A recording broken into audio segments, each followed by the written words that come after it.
ગુજરાત રાજ્ય સંગીત એકેડમી ગાંધીનગરના આર્થિક સહયોગ અને નડિયાદ કલા મંદિર નડિયાદ દ્વારા ગુજરાત સ્થાપના દિવસ નિમિત્તે સાંસ્કૃતિક કાર્યક્રમ યોજાયો। નડિયાદ કલા મંદિર 86 વર્ષ પૂર્ણ થતાં 3 ગુજરાતના દિગ્ગજ કલાકારોનું એવોર્ડ આપી સન્માનિત કરાયું। આતંકવાદી હુમલાના કારણે શહીદ થયેલા સ્વજનોને શ્રદ્ધાંજલિ અર્પી તેમજ ઘાયલ થયેલા લોકો જલ્દીથી સાજા થઈ જાય તે માટે પ્રભુને પ્રાર્થના કરી। નાની બાળકીઓ દ્વારા વિવિધ પરફોર્મન્સ રજૂ કરી ગુજરાતી કલ્ચરની ઝાંખી દર્શાવી। નડિયાદ કલા મંદિરના કલાકારો દ્વારા ગુજરાતી કલ્ચરને લગતું નાટક પ્રસ્તુત કરવામાં આવ્યું હતું। આ સાંસ્કૃતિક કાર્યક્રમમાં કલા મંદિરના સભ્યો, હોદ્દેદારો તેમજ મહાનુભાવો અને અગ્રણીઓએ મોટી સંખ્યામાં હાજર રહીને કાર્યક્રમને સફળ બનાવ્યો હતો।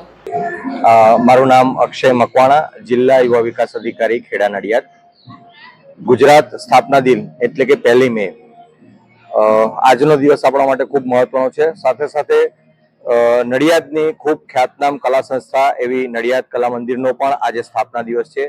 એ સંસ્થાને પણ 87 વર્ષ થયા છે અને ગુજરાત સ્થાપના દિવસ નિમિત્તે આજે આ કાર્યક્રમ, સાંસ્કૃતિક કાર્યક્રમ યોજવામાં આવ્યો, જેમાં ગુજરાતના ખ્યાતનામ કલાકારો કે જે નડિયાદનું પોતાનું એક આગવું મહત્વ ધરાવે છે એવી સંસ્થા જોડે જોઈન્ટ છે, એવા 3 કલાકારોનું સન્માન કરવામાં આવ્યું। સાથે સાથે જ જુદા જુદા કલાકારો દ્વારા આ સ્થાપના દિવસ નિમિત્તે કાર્યક્રમ રજૂ કરવામાં આવ્યો છે અને સાથે જ 2 સુંદર મજાના નાટકોનું પણ આયોજન કરવામાં આવ્યું છે। કેટલા મહેમાનોએ અહીંયા ઉપસ્થિત હતા?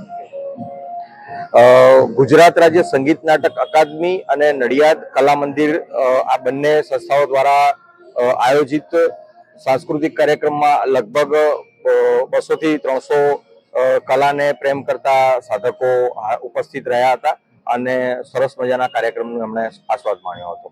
આજે ગુજરાત સ્થાપના દિન છે, તો આપ ગુજરાતી છો અને ગુજરાતીનું ગૌરવ હોય, જેમની માતૃભાષા ગુજરાતી હોય, એ બાબતે શું?